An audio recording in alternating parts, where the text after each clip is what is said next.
ఈరోజు ప్రధానంగా మనము కవిత్వోద్యమాలు అనేది మనకు సిలబస్ కాపీలో ఉండడం జరిగింది.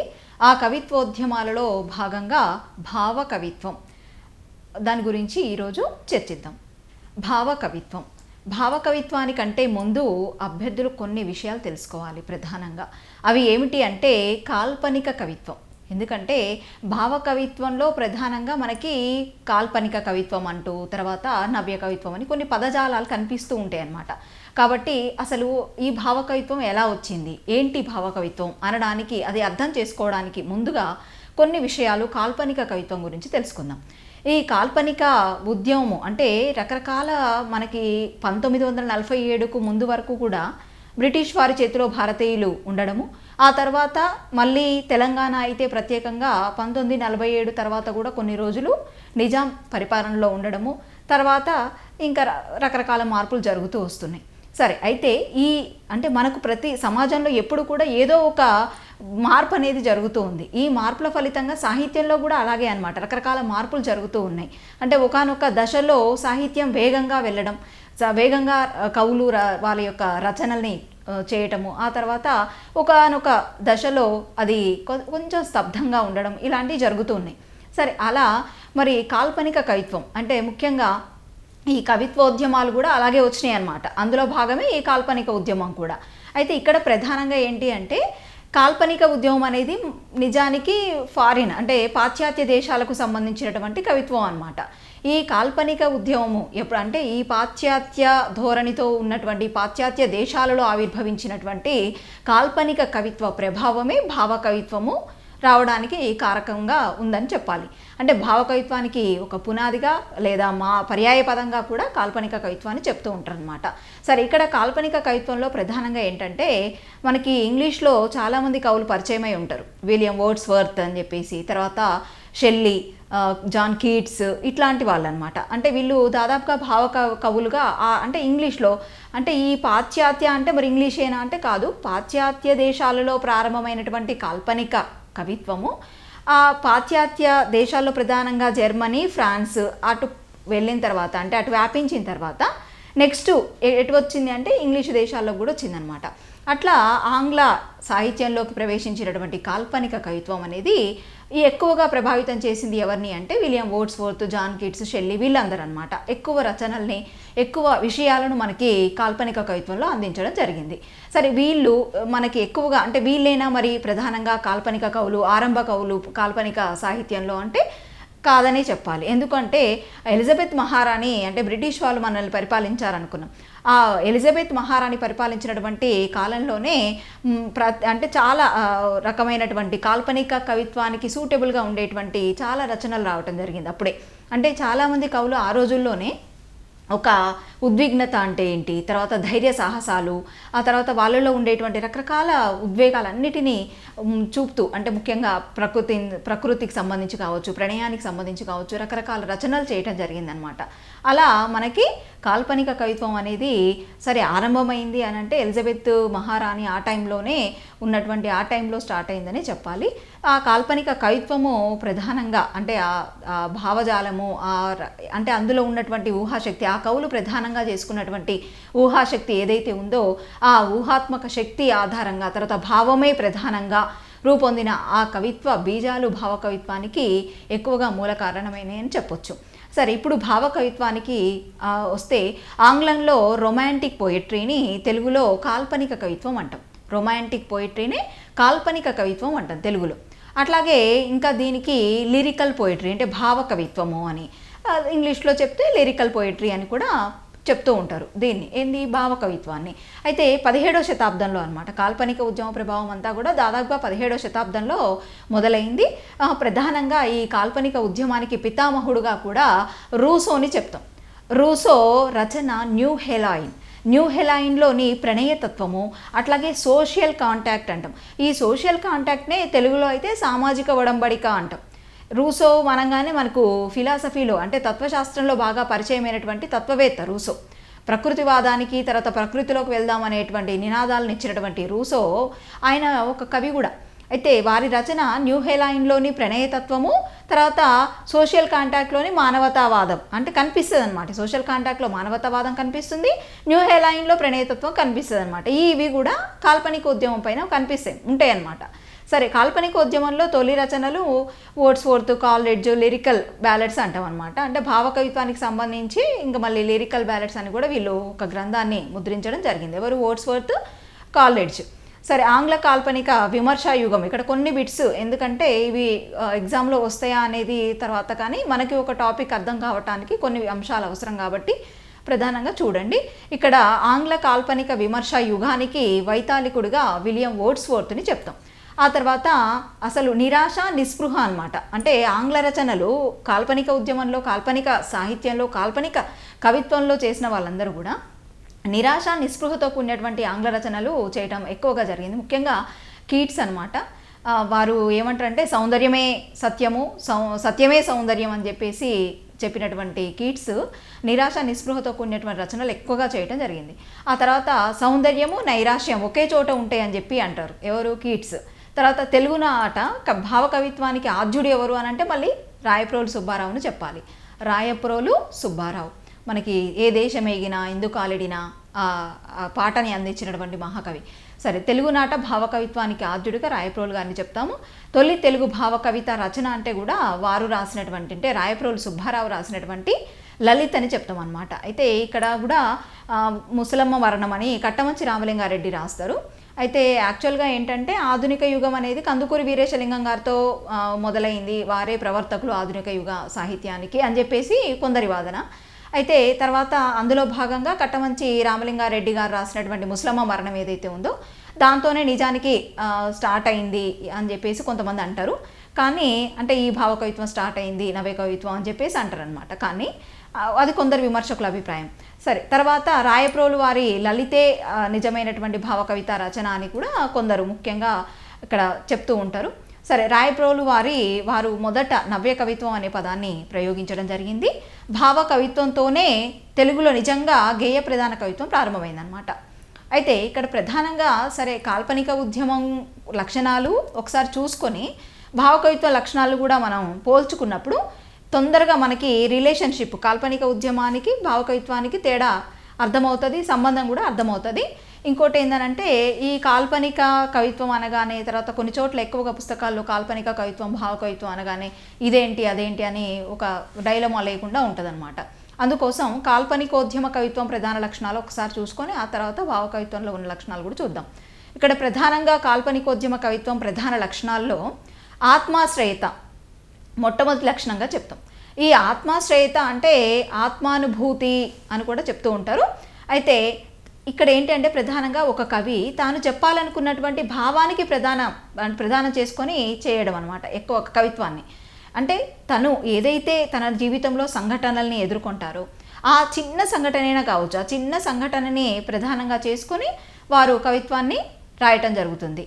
అయితే ఇది వ్యక్తీకరణ కాదు, కేవలం వ్యక్తీకరణ కాదు, ఆ కవిత ఊహాజన్యంగా ఉంటుందన్నమాట. అంటే ఆ కవి యొక్క అంటే ఆ చిన్న సంఘటనని అద్భుతంగా ఊహించుకొని రమ్యంగా కవిత్వాన్ని అల్లడం జరుగుతుంది అనమాట. అందుకని ఆత్మాశ్రయత అనేది కాల్పనిక ఉద్యమం లేదా కాల్పనికోద్యమ కవిత్వం యొక్క ప్రధాన లక్షణాల్లో మొట్టమొదటి లక్షణంగా చెప్తాం అనమాట.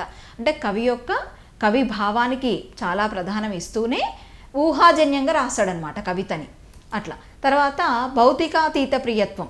ఈ భౌతికాతీత ప్రియత్వం అంటే పేరులోనే ఉంది చూడండి, భౌతికాతీత ప్రియత్వం.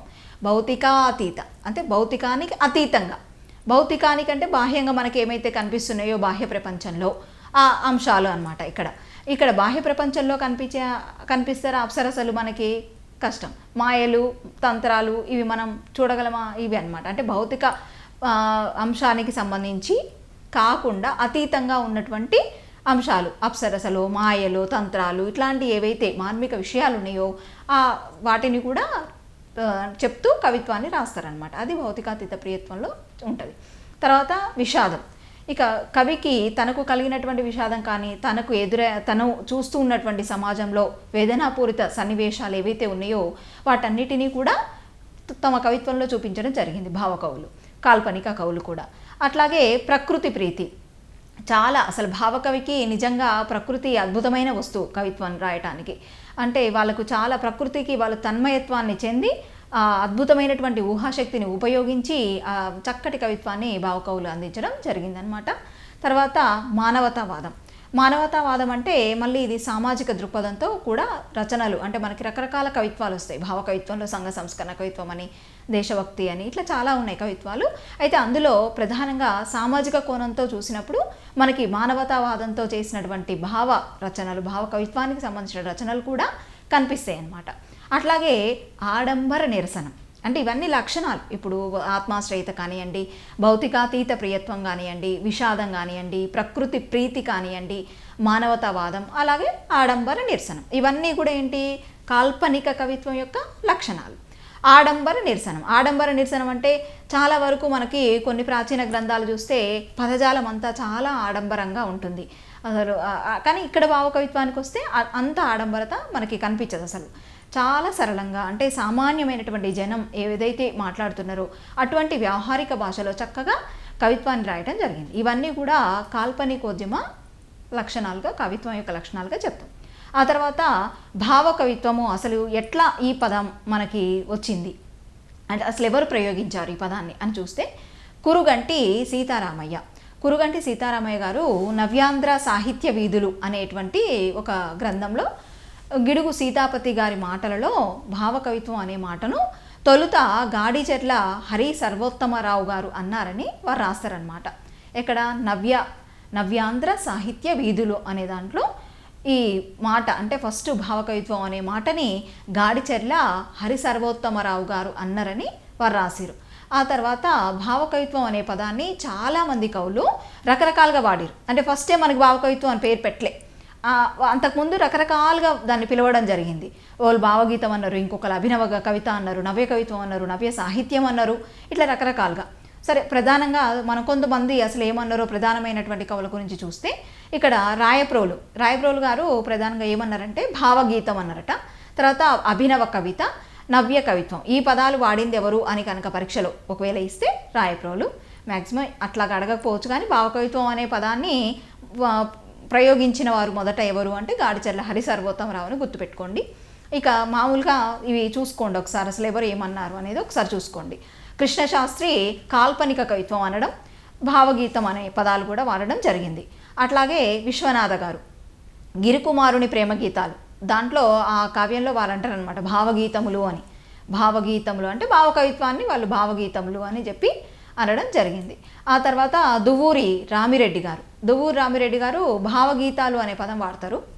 ఇక్కడ మనకు ఇంతకుముందు కూడా అనుకున్నాం భావగీతాలు అనే పదము మన కృష్ణశాస్త్రి వారు వాడారని చెప్పేసి. సరే, ఒకరు అంటే ఇంకొకరు అనకూడదని కాదు, ఇక్కడ మామూలుగా వీళ్ళు ఏ పదాలని వాడిరు అనేది ఒకసారి చదువుకోండి. ఇక్కడ వేలూరి శివరామ శాస్త్రి గారు కూడా భావకవిత అనే పదం వాడడం జరిగింది.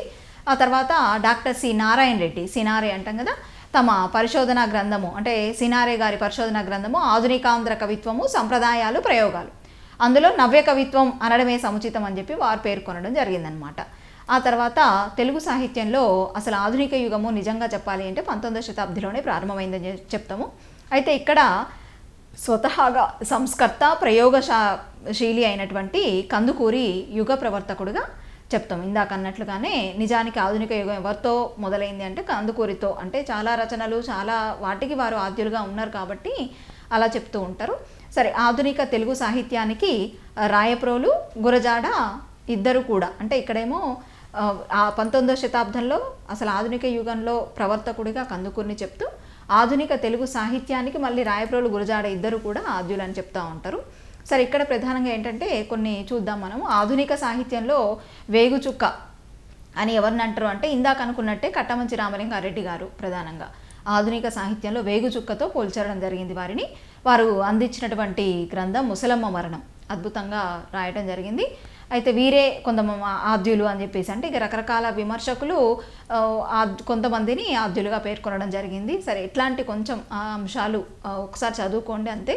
తర్వాత చూడండి, వస్తుపరంగా భావపరంగా రచనలో భావానికి అధిక ప్రాధాన్యత ఇస్తే అది భావకవిత్వం. భావానికి అధిక ప్రాధాన్యత ఉండాలి. భావానికి అధిక ప్రాధాన్యత ఉంటే అది భావకవిత్వం. అది బాగా గుర్తుపెట్టుకోవాలి అంతే మెయిన్గా. తర్వాత భావకవిత్వంపై అసలు కవులు ఏ అభిప్రాయాలను ఇచ్చారు అంటే ఒక విధంగా నిర్వచనాలు. ఎందుకంటే నిర్వచనాలు కూడా అడిగే అవకాశం ఉంటుంది మ్యాక్సిమం ఎగ్జామ్లో. ఏదైనా ఒకటి ఇచ్చేసి అంటే ఆ వాక్యాన్ని ఇచ్చి ఇది ఎవరు అన్నారని చెప్పేసి అడగొచ్చు. ఇక్కడ కృష్ణశాస్త్రి భావ ప్రాధాన్యంతో స్పందనలో మెదడు కంటే హృదయ ప్రాధాన్యత అధికంగా ఉంటుంది అని చెప్పారు. అంటే భావకవిత్వం అంటే వారి ఉద్దేశంలో భావం ప్రధానం, మళ్ళీ స్పందనలో ఎవరు ప్రాధాన్యం ఉంటుంది? మెదడు కాదు, హృదయం యొక్క, అంటే మెదడు కంటే హృదయం యొక్క ప్రాధాన్యత ఎక్కువగా ఉంటుంది అని. ఇక్కడ గుర్తుపెట్టుకోవాల్సింది కృష్ణశాస్త్రి గారి నిర్వచనం అనగానే మనకు లైన్ గుర్తుపెట్టుకోవడం కాస్త కష్టం. అప్పుడు మనం ఏం చేయాలి అంటే భావ ప్రధానము, తర్వాత మెదడు కంటే హృదయం ఎక్కువ ప్రాధాన్యత, అంతే. అంతవరకు కృష్ణశాస్త్రి గారు. ఆ తర్వాత డాక్టర్ సినారే వస్తు భావ రచనలో భావానికి ఎక్కువ ప్రాధాన్యత. అంటే కవితకు వస్తువు తర్వాత భావం రెండు ఉంటాయి కదా. అప్పుడు సినారే దేనికి ఇచ్చారు? భావానికి ఎక్కువ ప్రాధాన్యత ఇచ్చారు. అది ఆయన నిర్వచనంలో. తర్వాత కవికొండల వెంకట్రావు భావము యొక్క కవితా స్వభావము, తర్వాత భావ కవిత్వం అంటాడు. అంటే భావము యొక్క కవితా స్వభావం అని చెప్పేసి ఆయన చెప్పడం జరిగింది. ఆ తర్వాత శ్రీశ్రీ గారు కవి హృదయంలో తటిల్లతల అప్రయత్నంగా మెరిసిన భావాల అక్షరాకృతి అంటాడు. శ్రీశ్రీ కవి హృదయంలో తటిల్లతల అంటే సడన్గా ఉద్భవించిందనమాట. అది అలా అప్రయత్నంగా ఉద్భవించింది. అటువంటి అలా మెరిసినటువంటి భావాలు అక్షరాలు తొడిగితే ఎలా ఉంటుందో వారు భావకవితను అలా నిర్వచించడం జరిగిందనమాట. సరే, ఇలా ఇంకా విశ్వనాథ గారు కూడా అవిస్పష్ట వాంఛాంకురము, తర్వాత అంతర్నిగూఢ తాపము ఏ కావ్యంలో అయితే ఉంటాయో అలా ఊదబడిన కావ్యమే భావకవిత్వానికి సరైనది అని చెప్పేసి కూడా వారు చెప్పడం జరిగింది. అవిస్పష్ట వాంఛాంకురము, అంతర్నిగూఢత్వం అంటే ఏదో అందులో దాగి ఉంటుందన్నమాట అని చెప్పేసి విశ్వనాథ గారు ఇవ్వడం జరిగింది నిర్వచనం. సరే, ఇలా రకరకాల మంది కవులు చాలా రకాలుగా భావకవిత్వాన్ని నిర్వచించడం జరిగింది. సరే, కొంచెం ఒకసారి చూసుకుంటే ఇవి గుర్తుంటాయి. తర్వాత భావకవిత్వము లక్షణాలు చూద్దాం. ఇక్కడ భావకవిత్వ లక్షణాల్లో ప్రధానంగా ఆత్మాశ్రయత, ఇందాక అనుకున్నట్టు అంటే కాల్పనిక ఉద్యమ లక్షణాలు చూసాం కదా, అట్లాగే ఇక్కడ కూడా ప్రధానంగా ఇచ్చేది ఆత్మాశ్రయత. ఆత్మాశ్రయత అంటే వెంటనే గుర్తుకు రావాల్సింది ఏంటంటే కవి తన హృదయం, ఇక్కడ భావం కవిత్వం అనగానే హృదయం గుర్తు రావాలి. హృదయంతో స్పందించి ఆ భావాలని చక్కటి కవిత్వ రూపంలో మనకు అందించడం జరుగుతుంది. అక్కడ ఎలా తన హృదయానికి ఏమనిపిస్తాయి, తనకు ఎదురైనటువంటి సమాజంలోని సంఘటనలు కావచ్చు, వారికి కలిగినటువంటి రకరకాల ప్రకృతిని చూసో లేదా ప్రణయ అనుభూతుల్లో, లేకపోతే దేశభక్తికి సంబంధించి భక్తి అనుభూతిలో రకరకాల అనుభూతులు కలుగుతాయి. తర్వాత సంఘ సంస్కరణ అంటే సంఘంలో సంస్కరణ చేయాల్సినటువంటి అంశాలు ఏవైతే ఉన్నాయో వాటికి సంబంధించి కవి హృదయం స్పందించిందా, ఇలా అంటే కవికి ఏదైతే అంశాన్ని చూసి ఆ హృదయం స్పందిస్తుందో ఆ స్పందనలకు అనుగుణంగా భావంతో చక్కగా కవిత్వం అందియడమే ఆత్మాశ్రయత అన్నమాట. ఆ తర్వాత కవి స్వీయ దుఃఖాలను దాచకుండా బహిర్గతం చేయడం, ఇది కూడా ఒక లక్షణం. అంటే తనకు ఏదైతే దుఃఖభరితంగా అనిపిస్తుందో, ఏదైతే వేదనాభరితంగా అనిపిస్తుందో వాటిని ఏమాత్రం దాచుకోకుండా చక్కగా బహిర్గతం చేస్తాడు. అంటే అది కూడా కవిత్వ రూపంలో అందిస్తాడనమాట. తర్వాత మనోనేత్రానికి అందిన ప్రకృతి సౌందర్యాన్ని వర్ణించడం. మనోనేత్రము అంటే అందరము ప్రకృతిని చూసి ఆస్వాదిస్తాము, అందరము ప్రకృతిని చూసి పులకించిపోతాం. కానీ మనోనేత్రంతో చూడగలిగిన వాడు నిజంగా కవే. ఎందుకంటే మనకు అద్భుతమైనటువంటి ప్రకృతి ఆకులో ఆకునై పువ్వులో పువ్వునై అని చెప్పేసి మనకి కృష్ణశాస్త్రి గారి పాట కూడా దాన్ని అంటే కవిత్వము పాట రూపంలో కూడా రావడం జరిగింది. అద్భుతమైనటువంటి కవిత్వం కనిపిస్తుంది. అంటే వారు ఆకులో ఆకుగా పువ్వులో పువ్వుగా ఈ అడవి దాగిపోనా అని చెప్పేసి కడదాకా సాగిపోనా అని ఎంతో అద్భుతమైనటువంటి పదజాలంతో మనకి ప్రకృతిని చూసి వారు పులకించిపోయి రాసినటువంటి కవిత్వం అది. అంటే వారి మనోనేత్రానికి అంటే ఎవ్వరు అందరి కళ్ళకు అవుపడంది కవి నేత్రానికి అవుపిస్తుంది అనమాట, నేత్రాలకు. అట్లా మనోనేత్రానికి అందినటువంటి ప్రకృతి సౌందర్యాన్ని వర్ణించడం. ఆ తర్వాత ఆత్మార్పణ, తర్వాత ఆరాధించే తత్వం. అంటే రకరకాలుగా ప్రకృతిని ఆరాధించే వాళ్ళు కొందరు, భక్తిని ఆరాధించే వాళ్ళు కొందరు, ఇలా రకరకాలుగా ఎవరి ఆరాధనకు అనుగుణంగా వాళ్ళు కవిత్వాన్ని అల్లడం కూడా జరుగుతుంది అనమాట. తర్వాత స్త్రీలను ప్రధానంగా స్త్రీని ఉదాత్తంగా భావించడం చేశారు భావకవులు. చాలా అద్భుతంగా స్త్రీ యొక్క సౌందర్యాన్ని వారు చిత్రించడం జరుగుతుంది. భావకవిత్వంలో మనకు ఆ అంశాలు కనిపిస్తాయి.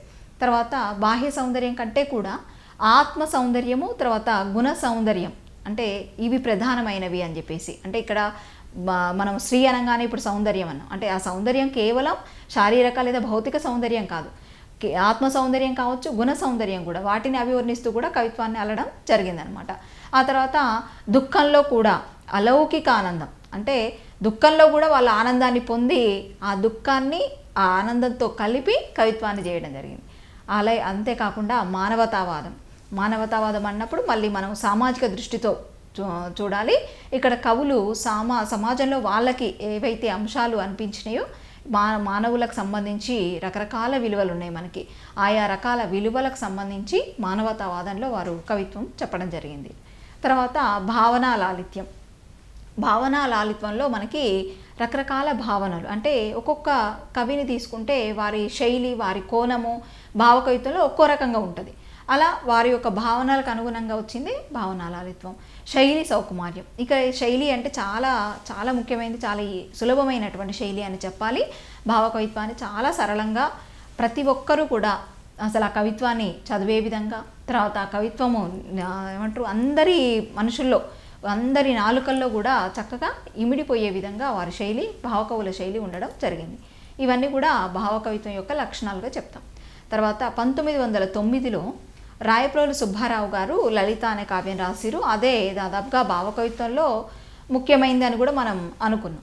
అయితే అది 1909లో రాయడం జరిగింది. దీనికి మూలం ఏంటి? ఇది చాలాసార్లు కాంపిటీషన్ ఎగ్జామ్స్లో, పోటీ పరీక్షల్లో, టీజీటీ మోడల్ స్కూల్స్ అప్పుడు జరిగినప్పుడు కూడా ఈ బిట్ వచ్చింది. లలిత అనే కావ్యము రాయటానికి రాయప్రోలు సుబ్బారావు గారుకి మూలం ఏమిటి అని చెప్పేసి. గోల్డ్ స్మిత్ రచించిన హెర్మిట్, అది గుర్తుపెట్టుకోండి బాగా. లలిత కావ్యం రాయటానికి మూలం ఏంటి అంటే గోల్డ్ స్మిత్ రచించిన హెర్మిట్. తర్వాత 1910లో రాయప్రోలు వారే అనుమతి కావ్యం కూడా రాసిరు. ఆ అనుమతి కావ్యానికి కూడా మూలం, అంటే ఈ రెండు కూడా గుర్తుపెట్టుకోండి, రెండిట్లో ఏదో ఒకటి మ్యాక్సిమం రావచ్చు, అంటే వచ్చినాయి ఇదివరకు చాలాసార్లు అడిగిరనమాట. ఇక్కడ మూలం ఏంటంటే అనుమతి కావ్యానికేమో టెన్నిసన్ రచించిన డోరా. ఈ రెండు కూడా ప్రధానంగా భావకవిత్వానికి పునాదులుగా ఉంటాయి. ఏది ఒక లలిత కావ్యము, తర్వాత అనుమతి అనమాట. అందుకని ప్రధానంగా వీటికి సంబంధించి డైరెక్ట్గా అడగకుండా, అంటే రాయప్రోలు సుబ్బారావు గారి రచన ఈ క్రింది వానిలో ఏది అని అడగొచ్చు, లేదా లలిత అనే కావ్యం ఎవరు రాశారు అని అడగొచ్చు, లేదా ఈ క్రింది వాటిలో భావకవిత్వానికి సంబంధించిన రచన ఏది అని అడగొచ్చు. కింద ఆప్షన్స్ ఇస్తాడు కదా వేరువేరుగా, అట్లా. సరే, ఇక్కడ అట్లా మామూలుగా రొటీన్గా కాకుండా ఆధారం ఏంటి కొంచెం హార్డ్గా అడగాలి అంటే లలిత అనే కావ్యానికి, రాయప్రోలు గారి లలిత అనే కావ్యానికి మూలమేమిటి, లేదా రాయప్రోలు గారి అనుమతి అనే కావ్యానికి మూలమేమిటి, ఇలా కూడా అడగొచ్చు అనమాట. కాబట్టి ప్రధానంగా గుర్తుపెట్టుకోండి. ఆ తర్వాత అసలు విషయానికి వస్తే భావకవిత్వ శాఖలు, అంటే భావకవిత్వము మనకి రకరకాల శాఖలుగా కనిపిస్తుంది. ముఖ్యంగా అందులో 6 శాఖలుగా కనిపిస్తుంది. ఒక్కొక్కటిగా చూద్దాం. ముందుగా అన్నీ ఒకసారి చూద్దాం. ప్రకృతి కవిత్వము, తర్వాత ప్రణయ కవిత్వము, భక్తి కవిత్వము, దీనే మార్మిక అంటాం. మార్మిక కవిత్వం అని కూడా పదం కనిపిస్తుంది. తర్వాత దేశభక్తి కవిత్వము, సంఘ సంస్కరణ కవిత్వము, స్మృతి కవిత్వం. అసలు ఏంటి ప్రకృతి కవిత్వం అంటే ఏంటి, ఎవరు ఏ కవులు మనకు వాటిల్లో అంశాలను రచనల్ని అందించారు. ఆ తర్వాత ప్రణయ కవిత్వం అంటే ఏంటి, అక్కడ కూడా ఏ కవులు మనకు పరిచయం అవుతారు, ఏ గ్రంథాలు మనకు పరిచయం అవుతాయి. ఆ తర్వాత భక్తి, దేశభక్తి, ఇవన్నిట్లో కూడా ఒక్కొక్కటిగా చూద్దాం. ముందుగా ప్రకృతి కవిత్వం. ప్రకృతి కవిత్వం అంటే భావకవికి ప్రధానంగా ప్రేరణ కల్పించేది, అంటే కవిత్వం రాయాలి, ఆ కలం ముందుకు సాగాలి అంటూ అనడానికి ప్రేరణ ఏంటి అంటే ప్రకృతి అని చెప్పాలి. ప్రకృతి నిజంగా ప్రకృతి కవిత్వంలో ఇప్పుడు ఇందాక అనుకున్నటువంటి దేవులపల్లి ముఖ్యంగా చెప్పుకోవాలి. ఇక్కడ సరే దేవులపల్లి వెంకట పార్వతీశ్వర, దేవులపల్లి తర్వాత వెంకట పార్వతీశ్వర కవులని కూడా చెప్పుకోవాలి. ఇక్కడ తిరుపతి వెంకట కవులు అని అంటాం. తిరుపతి వెంకట కవులు కూడా మనకి మంచి కవిత్వాన్ని ప్రకృతి కవిత్వంలో ఇవ్వడం జరిగింది. తిరుపతి వెంకట కవులు అంటే మనకి జంట కవులు గుర్తు రావాలి. తిరుపతి వెంకట కవుల్లో ప్రధానంగా జంట కవుల్లో ఏంటంటే చెల్లపెల్లి దివాకర్ల తిరుపతి శాస్త్రి, వీళ్ళు తిరుపతి శాస్త్రి ఒకరు, ఇంకొక ఆయన చెల్లపిల్ల వెంకట శాస్త్రి అని చెప్పేసి మనకి 2 జంట కవులు ఉంటారు. వాళ్ళనే మనం తిరుపతి వెంకట పార్వతీశ్వర కవులు అని చెప్పేసి అంటాం. సరే, నెక్స్ట్ దువ్వూరి, ఆ తర్వాత అడవి బాపిరాజు, కవికొండల వెంకట్రావు, వీళ్ళందరూ కూడా అంటే ప్రధానంగా భావకవిత్వంలో భాగంగా ప్రకృతి కవిత్వంలో ప్రధానంగా మనకి చక్కటి కవిత్వాన్ని అందించినటువంటి కవులుగా వీళ్ళని చెప్తామన్నమాట. ఎవరు? దేవులపల్లి, తర్వాత తిరుపతి వెంకట కవులు, దువ్వూరి, అడవి బాపిరాజు, కవికొండల వెంకట్రావు, ఇట్లాంటి వాళ్ళు. ఇంకా కొంతమంది కూడా మనకు రిపీట్ అవుతారు, చూద్దాం. అయితే వీళ్ళు ఏంటంటే ప్రధానంగా ప్రకృతిని ఆరాధించి తాదాత్మ్యం చెందిరనమాట. అంటే ప్రకృతిలో లీనమైపోతారు వాళ్ళు. అది మనోనేత్రం అన్నాం కదా, ఆ మనోనేత్రంతో ప్రకృతిని చూసి ఆస్వాదించి రచనలు చేస్తారు. ఇక్కడ సరే తిరుపతి వెంకట కవుల గురించి చూద్దాం. ప్రాచీన కవిత్వానికి భరతవాక్యము, నవీన కవిత్వానికి నాంది పలికిన కవులుగా వీళ్ళని చెప్తాం. అంటే ప్రాచీన కవిత్వానికి పక్కకు పెట్టేసి, అంటే దానికి శుభం పలుకుతూ ఒక విధంగా నవీన కవిత్వం అంటే ఆధునికమైనటువంటి కవిత్వానికి నిజంగా నాంది పలికినటువంటి కవులుగా వీరు చెప్పుకోవడం జరుగుతుంది. వీరి గురించి చాలా రచనలు చేసిరు వీరు. శ్రవణానందము, ఆ తర్వాత పాణిగ్రహీత, గీరతము. గీరతం చాలా ప్రముఖమైనటువంటిది. పాండవ ఉద్యోగ విజయాలు. పాండవ ఉద్యోగ విజయాలు కూడా చాలా ముఖ్యమైనటువంటిది. చాలాసార్లు పోటీ పరీక్షలో వచ్చినటువంటిది ఇది. పాండవ ఉద్యోగ విజయాలు వీరికి సంబంధించిన రచన అని చెప్పేసి అడగడం జరిగిందనమాట గతంలో. తర్వాత కథలు గాథలు. కథలు గాథలేమో సమకాలీన ఆచార వ్యవహారాలను, సంఘటనలను వివరించినటువంటి గ్రంథం అన్నమాట కథలు గాథలు.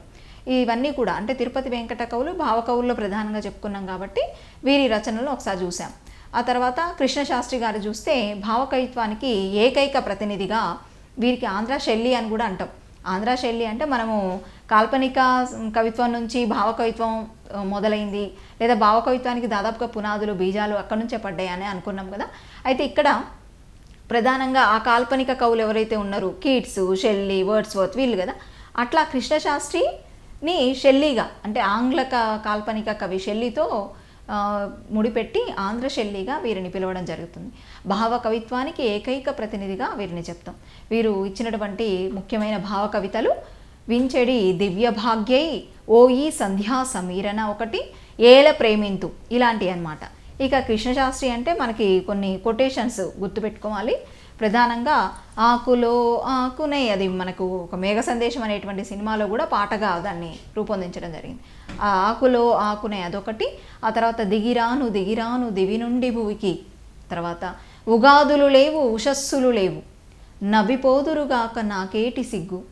తర్వాత చాలా ముఖ్యమైనది, ప్రతి అంటే దాదాపుగా చదువుకున్నటువంటి వాళ్ళెవ్వరూ కూడా మర్చిపోనటువంటిది గేయము, జయ జయ జయ ప్రియ భారత జనయిత్రి దివ్యదాత్రి అని చెప్పేసి మనము ప్రతి అంటే దాదాపు ఆగస్టు 15, జనవరి 26 స్వాతంత్ర్య దినోత్సవము, తర్వాత గణతంత్ర దినోత్సవం రోజు మ్యాక్సిమం ఇట్లాంటి పాటల్ని పాడుకుంటూ వింటూ ఉంటాం.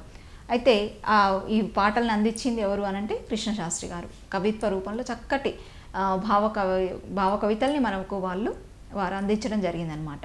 తర్వాత వీరు రాసినటువంటి కొన్ని పుస్తకాలు చూస్తే కృష్ణపక్షము, ఇక్కడ ఏంటంటే ఇవి కవిత్వం ప్రధానంగా ఎట్లా గుర్తుపెట్టుకోవాలి, ఇవి ఎందుకు మాకు అని అభ్యర్థులు అనుకోవద్దు.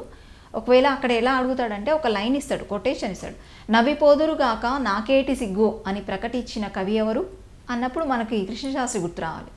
తర్వాత ఆకులో ఆకునై పువ్వులో పువ్వునై అన్నవారెవరు ఇలా అడగొచ్చు అనమాట. జయ జయ ప్రియ భారత జనయిత్రి గేయాన్ని అందించిన వారెవరు, అందుకని అవన్నీ కూడా గుర్తుపెట్టుకోవాలి. ఆ తర్వాత పుస్తకాలు, ఇంకా రచనలు ఖచ్చితంగా గుర్తుపెట్టుకోవాలి. ముఖ్యంగా కృష్ణపక్షం, తర్వాత ప్రవాసం, ఊర్వశి, మహతి, స్వేచ్ఛాగానం. కృష్ణపక్షము, ప్రవాసము, ఊర్వశి, మహతి, స్వేచ్ఛాగానం ఇవి. తర్వాత ఇక గురజాడ గారి దగ్గరకు వద్దాం. గురజాడ అనగానే మనకి చాలా రచనలు గుర్తుకొస్తాయి. గురజాడ అనగానే ఇంకో పెద్ద రచన మనకు గుర్తుకొచ్చేది అద్భుతమైన రచన పూర్ణమ్మ. గురజాడ ప్రధానంగా ఇక్కడ భావకవిత్వంలో చెప్తున్నాం కాబట్టి నీలగిరి పాటలు. నీలగిరి పాటలు ఎవరికి సంబంధించినవి అని అడిగినప్పుడు గురజాడ గుర్తుకు రావాలి. ఆ తర్వాత విశ్వనాథ గారు అనగానే మనకు గుర్తుకు రావాల్సినటువంటి పాటలు కిన్నెరసాని పాటలు. అలాగే గిరికుమారుని ప్రేమగీతాలు. ఇక్కడే మనం ఇందాక కూడా అనుకున్నాం ఒకసారి, గిరికుమారుని ప్రేమగీతాల్లోనే వారు భావగీతాలు అని చెప్పి భావకవిత్వాన్ని సంబోధించడం జరిగింది అని చెప్పి అట్లాగా. సరే, గురజాడకేమో నీలగిరి పాటలు, విశ్వనాథ గారికి కిన్నెరసాని పాటలు, ఈ రెండు అంశాలు ముఖ్యంగా గుర్తుపెట్టుకోండి. ఆ తర్వాత వెంకట పార్వతీశ్వర కవులు వీరు అరటి తోట, తర్వాత విభాత గీతి, పృథ్వీ ప్రశంస ఇట్లాంటి రచనలు చేయటం జరిగింది భావకవిత్వంలో. ఆ తర్వాత అడవి బాపిరాజు. ఈ అడవి బాపిరాజు, కృష్ణవేణి, మేఘరంజని ఇవి మనకి భావకవిత్వంలో అందించినటువంటి రచనలు అన్నమాట. ఆ తర్వాత ఇంకొన్ని చూస్తే దువ్వూరి రామిరెడ్డి కవి మనోరథం, గడ్డిపోచ గడ్డిపోచ బాగా గుర్తుపెట్టుకోండి. తర్వాత పల్లీయ కవిత్వం. పల్లీయ కవిత్వం అంటే పల్లెల్లో ఉన్నటువంటి అంశాలు ఏవైతే ఉన్నాయో వాటికి పెద్దపీట వేస్తూ చేసినటువంటి రచన. పల్లీయ కవిత్వ చిత్రంలో కూడా దువ్వూరు రామిరెడ్డి బాగా చెప్పుకోదగినటువంటి కవి అనమాట. ముఖ్యంగా కృషి వలుడు అని చెప్పేసి వీరి రచనలు ప్రధానంగా చెప్పుకోవాల్సినవి. పానశాల కూడా దువ్వూరు రామిరెడ్డి. ఈ రచనలన్నీ అంటే ఒక కవి మనకు ఒక దగ్గర ప్రస్తుతించాము అంటే వారికి సంబంధించి ఇక్కడ ప్రధానంగా భావకవిత్వానికి సంబంధించి రచనలు చెప్తున్నాము. అయితే మిగతా రచనల్ని కూడా మళ్ళీ ఒక్కసారి మెమరైజ్ చేసుకోవాలి. కవి మనోరథము, గడ్డిపోచ, పల్లీయ కవిత్వ చిత్రంలో కూడా వీరు అగ్రగణ్యులు. అట్లాగే వీరి రచనలు కృషి వలుడు, పానశాల కూడా ఉన్నాయి. ఆ తర్వాత చూద్దాం. ఇంకా రాయప్రోలు, రమ్యాలోకం చాలా ముఖ్యమైనటువంటి ఇది కవిత్వ గ్రంథం. రమ్యాలోకం భావ కవిత లక్షణ గ్రంథంగా చెప్తాం దీన్ని. భావ కవిత లక్షణ గ్రంథం. తర్వాత దేవులపల్లి సత్యవతమ్మ. దేవులపల్లి సత్యవతమ్మ గారు మనకి ఉదయము అనేటువంటి గ్రంథం కనిపిస్తుంది. చావలి బంగారమ్మ, కార్తీక పూర్ణిమ. ఇవన్నీ అంశాలు గుర్తుపెట్టుకోవాలి. ఎట్టి పరిస్థితులు చాలా ఉన్నాయి కదా అనుకోవడానికి లేదనమాట. ఎందుకంటే మనకి కవిత్వోద్యమాల్లో రకరకాల కవిత్వోద్యమాలు ఉన్నాయి. దాదాపు 4-5 మార్కులు కూడా మనము ఆశించడానికి అవకాశం ఉంది. తర్వాత బి విజయలక్ష్మి కోర్కే, స్థానాపతి రుక్మిణమ్మ పూలమాల. ఇవన్నీ కూడా మనము ప్రకృతి కవిత్వంలో ముఖ్యంగా గుర్తుపెట్టుకోవాల్సినటువంటి గ్రంథాలు, కవులు లేదా రచయిత్రులు వారి యొక్క గ్రంథాలు అన్నమాట. ఇక ప్రణయ కవిత్వం. ప్రణయ కవిత్వంలో ముఖ్యంగా 2 శాఖలు ఉన్నాయి. ఒకటి వస్త్వాశ్రయ రీతి, ఇంకొకటి ఆత్మాశ్రయ రీతి. ఇక్కడ వస్త్వాశ్రయ రీతి అంటే వస్తువు అంటే తెలుసు దాదాపు అందరికీ. కవిత్వం అనుకోండి, కవిత్వానికి వస్తువు లేనిది కవిత రాయగలమా? వస్తువు ఉంటుంది. అంటే మనం తీసుకునేటువంటి ఒక అంశం, ఏ అంశం అయితే ఉందో అది వస్తువు. అంటే ఏ అంశం ఆధారంగా రాస్తున్నామో దాన్ని వస్తువుగా తీసుకోవాలన్నమాట. ఇప్పుడు కవిత్వం ఉదాహరణకి ఒక అంశం ఏది, ప్రకృతి అనుకోండి, ప్రకృతి అక్కడ అంశం అవుతుంది. లేదా తెలంగాణ చరిత్ర అనుకోండి, తెలంగాణ అంశం అవుతుంది, అట్లాగనమాట. కాబట్టి ఇక్కడ వస్త్వాశ్రయ రీతి, తర్వాత ఆత్మాశ్రయ రీతి, ఈ 2 ప్రణయ కవిత్వంలో ఉంటాయి. అయితే ఇక్కడ వస్త్వాశ్రయ రీతిలో పాత్రలు ఉంటాయి అన్నమాట. ఉదాహరణకి మనము రాయప్రోలు వారి తృణకంకణాన్ని చెప్పుకోవాలి. తృణకంకణం వీరు చక్కగా అందులో ఒక ప్రేయసీ ప్రియుల గురించి కావ్యంలో అద్భుతంగా వారు రాయటం జరిగింది. అదొకటి. తర్వాత అబ్బూరి గారి మల్లికాంబ. అబ్బూరి అంటే అబ్బూరి రామకృష్ణారావు అంటాం వారి పూర్తి పేరు. అబ్బూరి గారి మల్లికాంబ. ఇవి 2 కూడా మనకు వస్త్వాశ్రయ రీతిలో అంటే పాత్రలు కనిపిస్తాయి ఆ కావ్యాల్లో, ఆ గ్రంథాల్లో. ఆ తర్వాత ఆత్మాశ్రయ రీతి. ఆత్మాశ్రయ రీతి అంటే మనం ఇందాక నుంచి అనుకుంటున్నాం, ఆత్మాశ్రయత అంటే ఏంటో మనకు తెలుసు. ఆత్మాశ్రయ రీతి అంటే ఇక్కడ వస్త్వాశ్రయ రీతి కంటే భిన్నంగా ఇంకా ఉన్నతంగా ఉంటుంది అన్నమాట. ఆ తర్వాత సహజ ప్రేమ కనిపిస్తుంది మనకి ఆత్మాశ్రయ రీతిలో. సహజంగా ఆ కవికి ఏదైతే అనుభూతి కలిగిందో అది కనిపిస్తుంది. ఇక్కడ ప్రధానంగా కృష్ణపక్షం దేవులపల్లి వారిది. ఆ తర్వాత ప్రేయస్ కోసం ఎదురు చూడడం ఎక్కడ అంటే నాయని సుబ్బారావు రాసిన సౌభద్రుని ప్రణయయాత్రలో కనిపిస్తుంది మనకు. అది నాయని సుబ్బారావు గారు ప్రేయసి ఆయనకు వచ్చలకు సంబంధించి మనకి కనిపిస్తుంది సౌభద్రుని ప్రణయయాత్ర. ప్రేయస్ కోసం ఎదురు చూడడం అనేది మనం ఆ కావ్యంలో చూస్తాం అన్నమాట. సరే, తర్వాత విషాద స్థితి, ఇంకా పలాయనత్వము, ఊహా ప్రేయసి సృష్టి, ప్రేయసి పూజ్యత, కులపాలిక ప్రణయం, ఈ అన్ని అంశాలు కూడా ఒక్కసారి చూసుకోవాలి. ఇక భావకవులు, ఊహా ప్రేయసులు, ఇక్కడ నుంచి కూడా చాలాసార్లు ప్రశ్నలు అడిగినటువంటి సందర్భాలు ఉన్నాయి గత పరీక్షల్లో. ఇక్కడ ప్రధానంగా ఎట్లా అంటే ఒక భావకవి పేరు ఇచ్చేసి వారికి సంబంధించిన ఊహా ప్రేయసి ఎవరు అని అడిగే అవకాశం ఉంటుంది. లేదా ఊహా ప్రేయసి పేరే ఇచ్చేసి వీరు ఎవరికి ఏ భావకవికి సంబంధించినటువంటి ఊహా ప్రేయసి అని కూడా అడగొచ్చు. అందుకని మనం ఒక్కసారి భావకవులు తర్వాత వారికి సంబంధించినటువంటి ఊహా ప్రేయసుల లిస్టు చూద్దాం. కృష్ణశాస్త్రి గారి ఊహా ప్రేయసి ఊర్వశి అనమాట. ఇక్కడ అడగొచ్చు అనమాట, ఊర్వశి ఎవరి ఊహా ప్రేయసి అడగొచ్చు. లేదంటే కృష్ణశాస్త్రి గారి ఊహా ప్రేయసి క్రింది వారిలో ఎవరు అని అడగొచ్చు. అప్పుడు ఊర్వశి అంటే మనకి ఇక్కడ ఎవరు అనేది ఖచ్చితంగా గుర్తుపెట్టుకోవాలి, చాలా ముఖ్యం. విశ్వనాథ సత్యనారాయణ, కిన్నెరసాని, వారి యొక్క ఊహా ప్రేయసి కిన్నెరసాని. ఆ తర్వాత నాయని సుబ్బారావు, ఇంతకుముందే అనుకున్నాం సౌభద్రుని ప్రణయయాత్ర అని చెప్పేసి, వచ్చల అనమాట, వీరి యొక్క ఊహా ప్రేయసి వచ్చల. ఆ తర్వాత అడవి బాపిరాజు, వీరి ఊహా ప్రేయసి శశికళ.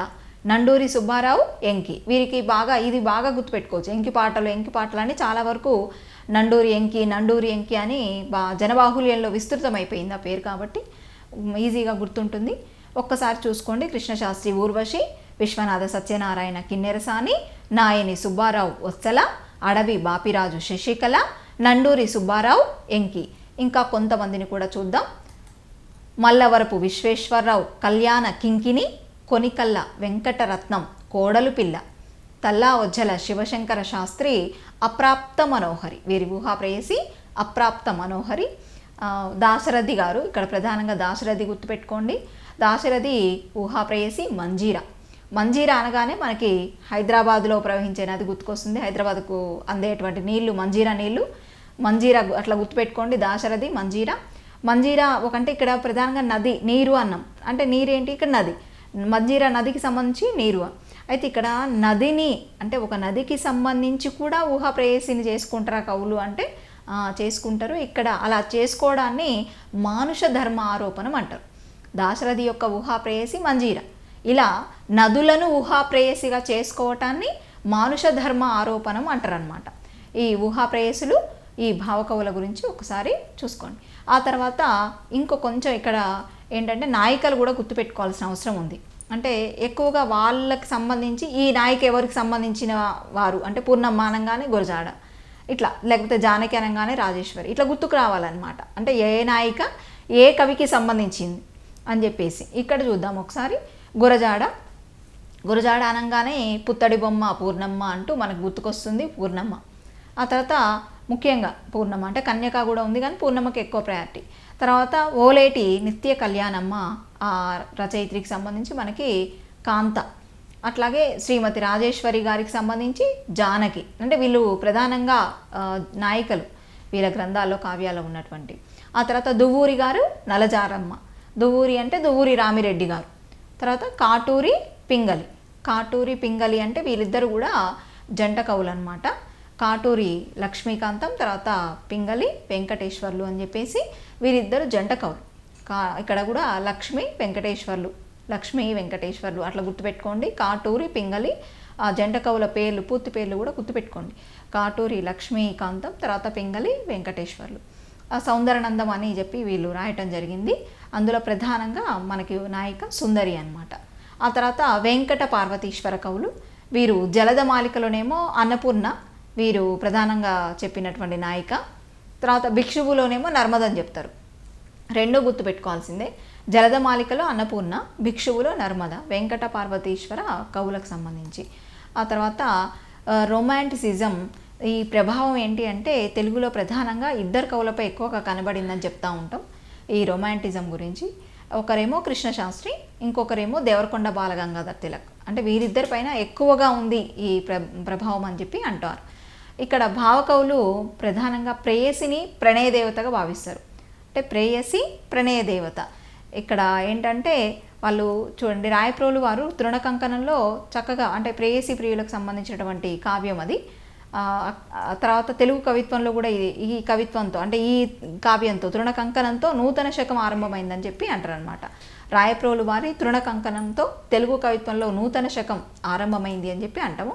అంటే ఇక్కడ ప్రధానంగా ఏంటంటే వారు ప్రేమ పెళ్లి దాకా దారితీయని యువతీ యువకులు ఉంటారు కదా, వాళ్ళ యొక్క ప్రేమతత్వం ఏదైతే ఉందో అభౌతిక ప్రేమతత్వం దాన్ని అమలిన శృంగారంగా ప్రవేశపెట్టి ఆ తృణకంకణం అనే ఖండకావ్యాన్ని రాస్తారు.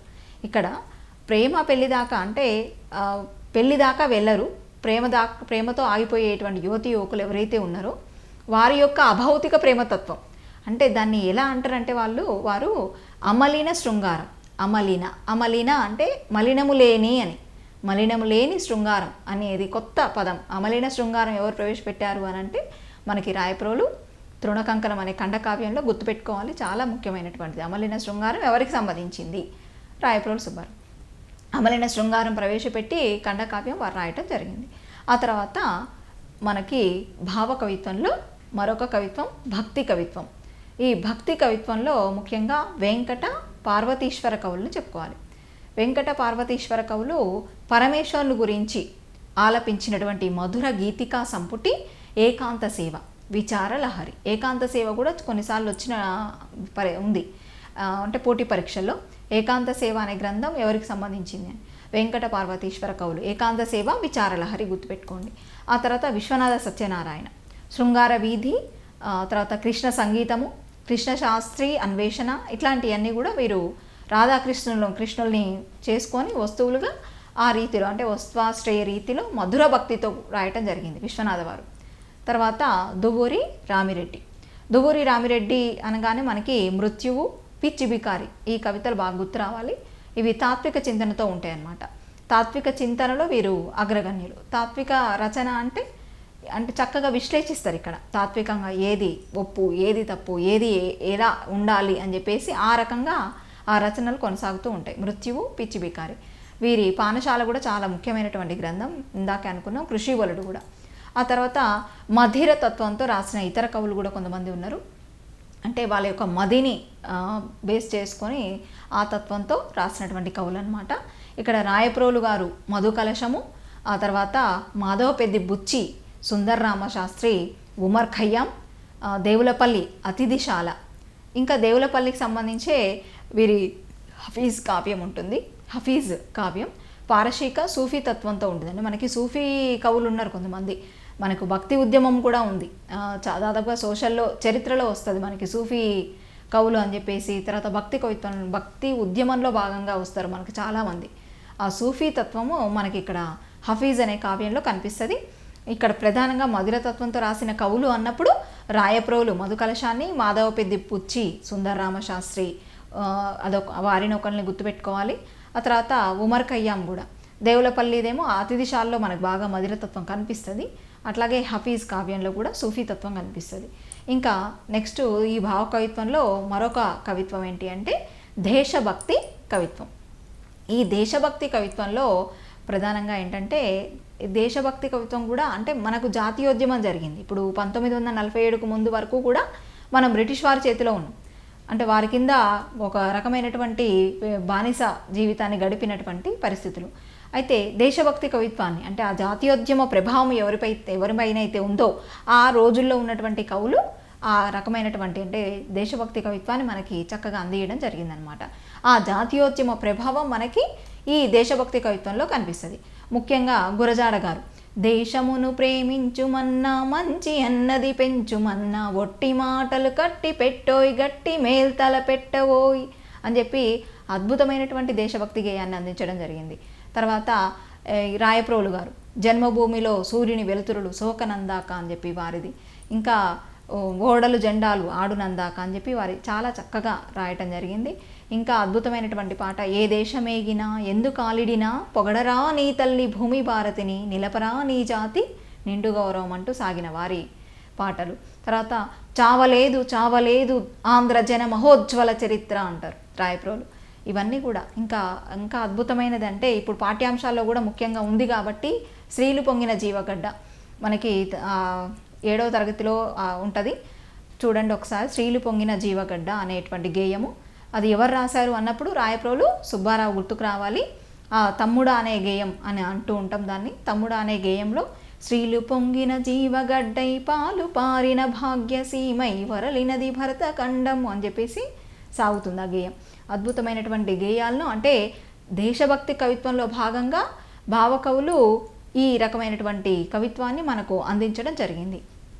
అయితే ఇవి అంటే ఇక్కడ క్వశ్చన్ ఎట్లా అంటే ఉదాహరణకి స్త్రీలు పొంగిన జీవగడ్డ ఎవరికి సంబంధించిన గేయం అని అడగొచ్చు. లేదు అనంటే ఏ దేశం ఎగినా ఎందుకు కాలిడినా అనేది ఎవరికి సంబంధించింది అని అడగొచ్చు. లేదా దేశమును ప్రేమించుమన్నా, మంచి అన్నది పెంచుమన్నా అన్నదెవరు ఈ క్రింది వారిలో అని కూడా అడగొచ్చు. తర్వాత దేవులపల్లి వారికి సంబంధించి దేవులపల్లి కృష్ణశాస్త్రి జయ జయ జయ ప్రియ భారత జనయిత్రి దివ్యదాత్రి అని చెప్పేసి సాగుతుంది. అదొకటి గుర్తుపెట్టుకోండి. తర్వాత దువ్వూరి భారత జాతీయ ప్రబోధ గీతాలు అంటే రకరకాల ప్రబోధ గీతాలు ఉన్నాయి వీరి. ముఖ్యంగా భారత జాతీయ ప్రబోధ గీతాలు అన్నప్పుడు దువ్వూరిని గుర్తుపెట్టుకోండి. ఆ తర్వాత కవికొండల వెంకట్రావు మాతృదేశ సంకీర్తన చేసిరు వారు ఇవన్నీ అంటే ముఖ్యంగా లిస్ట్ అంతా ఒకసారి చూసుకోండి. ఆ తర్వాత ఆంధ్రోద్యమ కవితలను రాయప్రోలు, దేవులపల్లి, తుమ్మల, తర్వాత తుమ్మల అంటే తుమ్మల సీతారామూర్తి చౌదరి, రాయప్రోలు అంటే రాయప్రోలు సుబ్బారావు, దేవులపల్లి అంటే దేవులపల్లి కృష్ణశాస్త్రి, తర్వాత వేములపల్లి శ్రీకృష్ణ, ఆ తర్వాత త్రిపురనేని సీతారామస్వామి చౌదరి, విశ్వనాథ, వీళ్ళందరూ కూడా మనకి చక్కటి ఖండకావ్యాలను అందించిన కవులు అనమాట. ఒకసారి వారికి సంబంధించిన రచనలు కూడా ఇక్కడ రానివి ఏమన్నా ఉంటే ఒకసారి మళ్ళీ పుస్తకాల్లో కూడా రిఫర్ చేయండి. ఇంకొకటి ఆంగ్లేయులకు వ్యతిరేకంగా చిలకమర్తి తొలి తెలుగు గేయం కూడా రాయటం జరిగింది. ఇది కూడా జనబాహుల్యంలో చాలా పేరు వచ్చినటువంటి పాట పద్యము.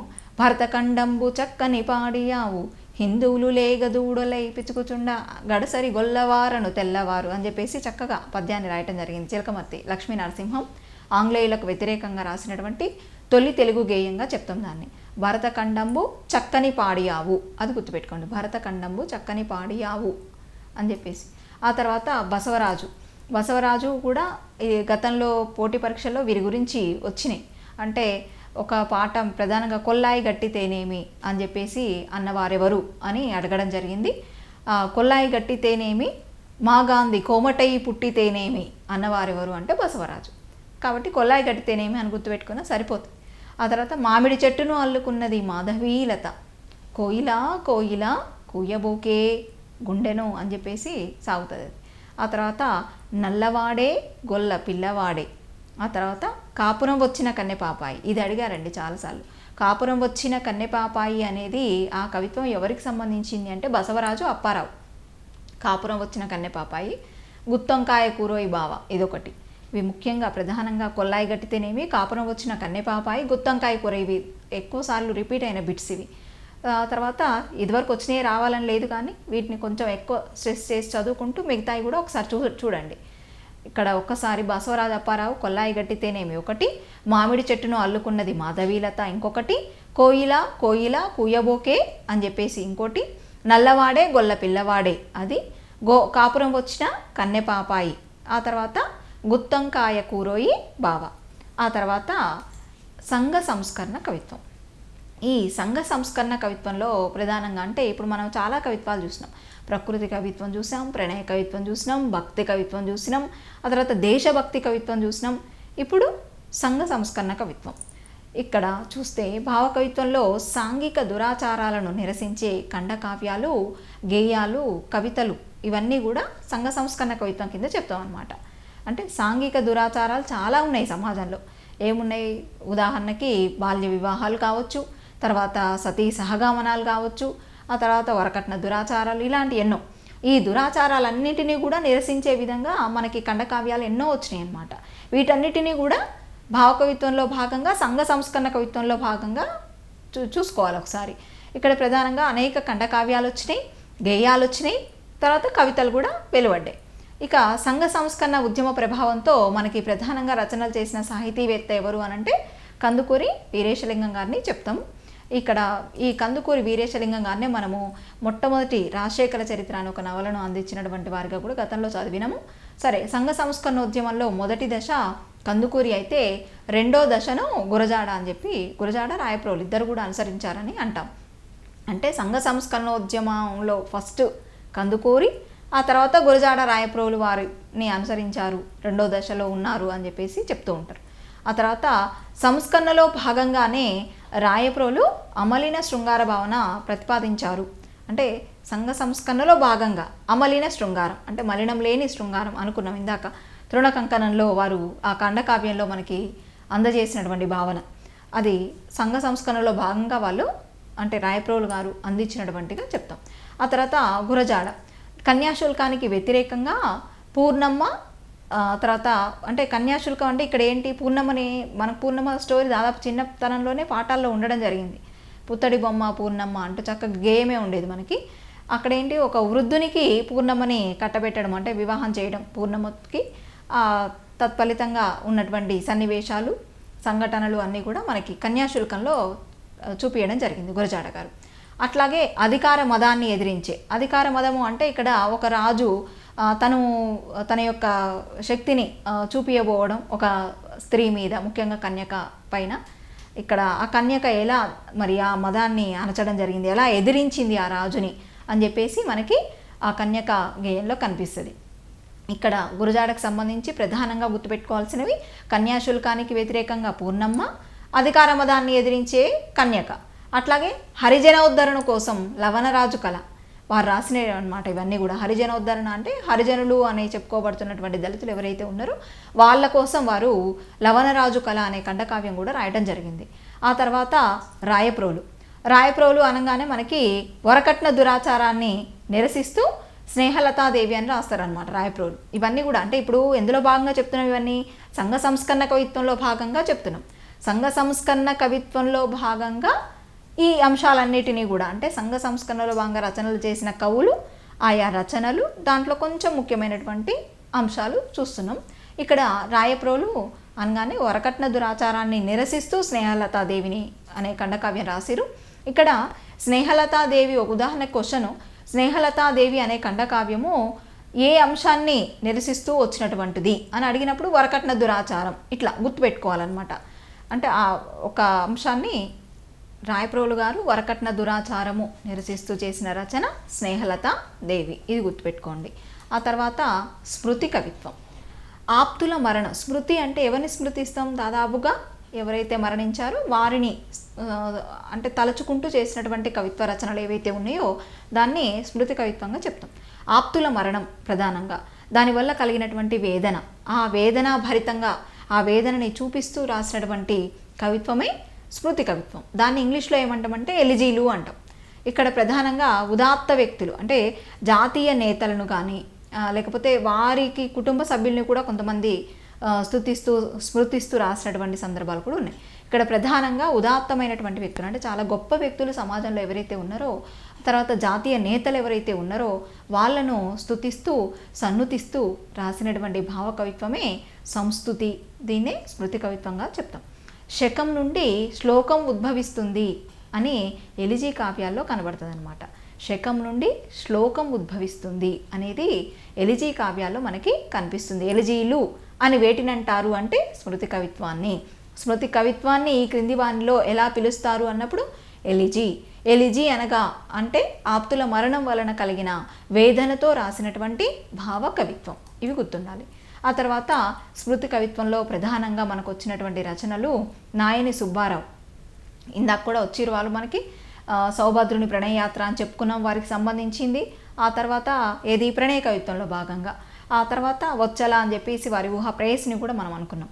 ఇప్పుడు నాయని సుబ్బారావు గారు మనకి స్మృతి కవిత్వంలో మాతృగీతాలు అందించడం జరిగింది. దీన్ని మాతృస్మృతి అంటాము. దీన్ని తర్వాత విషాద మోహనం అని చెప్పేసి కూడా నాయని సుబ్బారావు గారు మనకు అందించారు. ఇంకా గుర్రంజాష్వా గారు బాపూజీ స్మృతి కావ్యం అన్నమాట. బాపూజీ అనేది స్మృతి కావ్యాన్ని అందించడం జరిగింది. ఆ తర్వాత విశ్వసుందరమ్మ, గాంధీ నిర్యాణము, తర్వాత కస్తూర్భామృతి, చిలకమర్తి రామ్మోహన్ రాయలు, చిలకమర్తి గారు, తర్వాత రామ్మోహన్ రాయలు, ఆ తర్వాత వీరేశలింగం గారు. అంటే వీరందరికీ అంటే విశ్వసుందరమ్మ గారు వీళ్ళందరికీ సంబంధించి స్మృతి గీతాలు రాసిరు. ఎవరు? గాంధీ నిర్యాణానికి సంబంధించి, కస్తూర్బా మృతికి సంబంధించి, చిలకమర్తి రామ్మోహన్ రాయలకు సంబంధించి, చిలకమర్తికి సంబంధించి, రామ్మోహన్ రాయలకు సంబంధించి, వీరేశలింగం వీరికి సంబంధించి, తర్వాత సుజనస్తుతి కూడా వీరు రాయటం జరిగింది విశ్వసుందరమ్మ గారు. ఆ తర్వాత శారదాంబ గారు గోఖలే పైన, గోపాలకృష్ణ గోఖలే ఉన్నారు కదా స్వాతంత్ర్య సమర యోధుడు, ఆ యోధుడు గోఖలేపై కూడా వీరు స్మృతి కవిత్వం రాయటం జరిగింది. అట్లాగే బసవరాజు నిర్యాణ సుఖము, చలిపిడుగు, దుగ్గిరాలపై వీరు రాసినటువంటి ఆంధ్రరత్న ఇవన్నీ కూడా స్మృతి కావ్యాలు. ఆ తర్వాత విశ్వనాథ వరలక్ష్మీ త్రిశతి, చాలా ముఖ్యమైనటువంటి, చాలాసార్లు వచ్చింది విశ్వనాథ వరలక్ష్మీ త్రిశతి. ఆ తర్వాత అబ్బూరి రామకృష్ణారావు సోదర స్మృతి, అంటే వారు సోదర స్మృతి అని సోదరుని స్మృతిస్తూ రాసినటువంటిది అనమాట. విశ్వనాథ ఇంకా చెల్లెపిల్లపై రాసినటువంటి కొన్ని పద్యాలు, కృష్ణశాస్త్రిపై రాసిన కొన్ని సంస్కృతి గీతాలు కూడా ప్రధానంగా చెప్పుకోదగినవి. ఆ విశ్వనాథ వరలక్ష్మి త్రిశతితో పాటు ఇవి కూడా ఒకసారి చూసుకోండి. ఆ తర్వాత దేవులపల్లి గురుభావంతో గురజాడ పైన ముత్యాల సరాలు, చుక్కలు, తర్వాత రఘుపతి వెంకటరత్నం పైన మహర్షి మాట అని, మొక్కపాటి రామ్మూర్తి పైన మిత్రస్మృతి అని, ఓ మానవోత్తమ అని చెప్పేసి స్మృతి కావ్యాలు వారు రాయటం జరిగింది. ఆ తర్వాత దువ్వూరి గారి చూస్తే స్మృతి కణం, అంటే ఇది సతీ స్మృతి, అంటే భార్యకు సంబంధం, సతీ అంటే భార్య, సతీ స్మృతి, స్మృతి కణం అనేటువంటి రచన. ఆ తర్వాత శిశువు యోగం, ఇది సుతాధిక స్మృతి అంటాం. అంటే సతిని స్మృతిస్తూ రాస్తే సతీ స్మృతి, మిత్రుని స్మృతిస్తూ రాస్తే మిత్రస్మృతి, కొడుకుని స్మృతిస్తూ రాస్తే సుతాధిక స్మృతి, తమ్ముడో లేదా అన్ననో స్మృతిస్తూ రాస్తే సోదర లేదా సోదరి స్మృతి, అట్లా చెప్తూ ఉంటాం. సరే, భగ్న హృదయం కూడా దువ్వూరి గారు రాయటం జరిగింది, అదేమో సోదరి స్మృతి అనమాట. ఆ తర్వాత వేదుల చిరంజీవమ్మ సైనిక స్తుతి రాశారు. ఇక ఇవన్నీ కూడా అంటే భావ కవిత్వంలో ప్రధానంగా మనం మొదటి నుంచి అంటే ప్రకృతి కవిత్వం నుంచి చూస్తే ఈ సంఘ సంస్కరణ కవిత్వము, తర్వాత స్మృతి కవిత్వం వరకు కూడా ఉన్నటువంటి కవులు, రచనలు, కావ్యాలు, ఆ తర్వాత కొన్ని గీతాలు, కొన్ని కొటేషన్స్, ఇవన్నీ కూడా ఖచ్చితంగా ముఖ్యమైనటువంటి అంశాలు. ఇక భావ కవిత్వం పైన మరి విమర్శలు కూడా కొన్ని రావటం జరిగింది.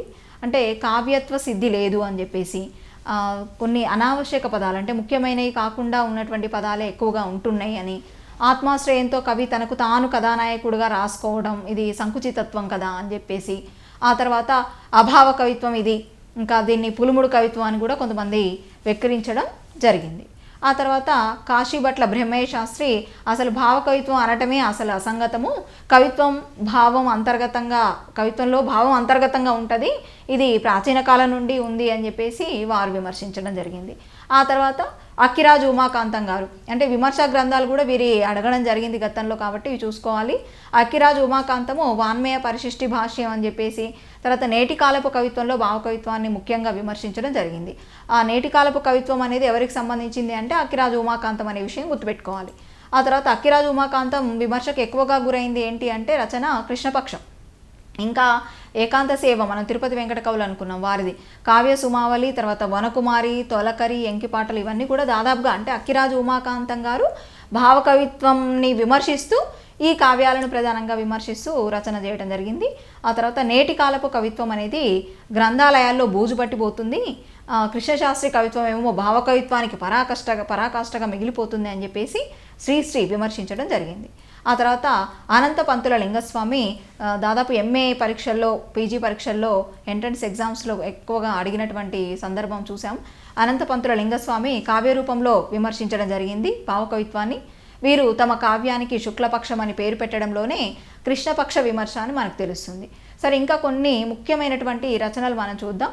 అంటే భావకవిత్వానికి సంబంధించి వెంకట పార్వతీశం కవులు ఏకాంత సేవ, జలజమాలిక, ఆ తర్వాత పుట్టమర్తి నారాయణాచార్యులు పెనుగొండ లక్ష్మి, వేదుల సత్యనారాయణ దీపావళి, కాంక్ష, ఆ తర్వాత కొనకళ్ళ వెంకటరత్నం గారి బంగారు మామ పాటలు, జంధ్యాల పాపయ్య శాస్త్రి కవితా కళానిధి, ఉదయశ్రీ, విజయశ్రీ, కళ్యాణ కల్పవల్లి, ఇట్లాంటివన్నీ కూడా, ఇంకా మనోహరమైన కొన్ని పద్యాలు, గీతాలు కూడా ఉన్నాయి. ఆ తర్వాత పాలగుమ్మి పద్మరాజు, వీరి యొక్క బిరుదు సూరి, వీరు పురిటిపాట, రక్త కన్నీరు, నల్లరేగడి, ఇవన్నీ కూడా వారి గ్రంథాలు. ఇక సినారే చాలా ముఖ్యంగా మన తెలంగాణ కవి కాబట్టి జ్ఞానపీఠ అవార్డు పొందిన రెండో తెలుగువారు, తెలంగాణలో మొదటివాడు, పద్మభూషణ్ కూడా పొందడం జరిగింది. నాగార్జున సాగరం, కర్పూర వసంతరాయలు, ఋతుచక్రం, మధ్యతరగతి మందహాసం, ఇవన్నీ కూడా వారి రచనలు. ఆ తర్వాత దేవులపల్లి స్వేచ్ఛాగానము, ఆ తర్వాత నేను, ఆ తర్వాత కవికుమార, శాపం, పక్షినని, శ్రీమతి, ఇవన్నీ కూడా చూసుకోండి ఒకసారి. ఆ తర్వాత రాజేశ్వరమ్మ రచనలు కూడా విశ్వనాథ కవిత, వింజమూరి సీతాదేవి పంజరము. అట్లాగే రాళ్లపల్లి అనంతకృష్ణ శర్మకు సంబంధించి గానకళ ప్రపూర్ణ, గానకళ సింధు, ఇవన్నీ కూడా ఆత్మాశ్రయ రీతిలో వీరు ఖండికలు రాయడం జరిగింది రాళ్లపల్లి వారు. తర్వాత మీరాబాయి, వేమన, శాలివాహన గాథా సప్తశతి, ఇట్లాంటి రచనలు కూడా ఉన్నాయి. కాబట్టి అంటే ఒక్కొక్క కవి వారు చేసినటువంటి రచనలు ఇక్కడ ప్రధానంగా ఏంటంటే గుర్తుపెట్టుకోవాల్సిందే, ఇది తప్పదు, ఒక రకంగా బట్టి అని చెప్పాల్సిందే. ఏ కవి ఏ రచనలు అనేవి గుర్తుపెట్టుకోవాలి. ప్రధానంగా ఈరోజు అంటే భావ కవిత్వంలో భాగంగా మనము కాల్పనిక కవిత్వంలో అసలు ఎట్లా కాల్పనిక కవిత్వం నుంచి బీజాలు పడినాయి, ఆ తర్వాత కాల్పనిక కవుల గురించి కొంచెం విశ్లేషించాం. ఆ తర్వాత భావ కవిత్వంలో ప్రధానంగా భావం ప్రధానంగా ఉంటుందని, అందులో ఉన్నటువంటి రకరకాల కవిత్వాలు ప్రకృతి మొదలుకొని చివర మనకు ఉన్నటువంటి స్మృతి కవిత్వం వరకు కూడా అనేక అంశాలను చర్చించడం జరిగింది. ఆయా అంశాలన్నిటినీ కూడా అభ్యర్థులు జాగ్రత్తగా పరిశీలించగలరు. ధన్యవాదాలు.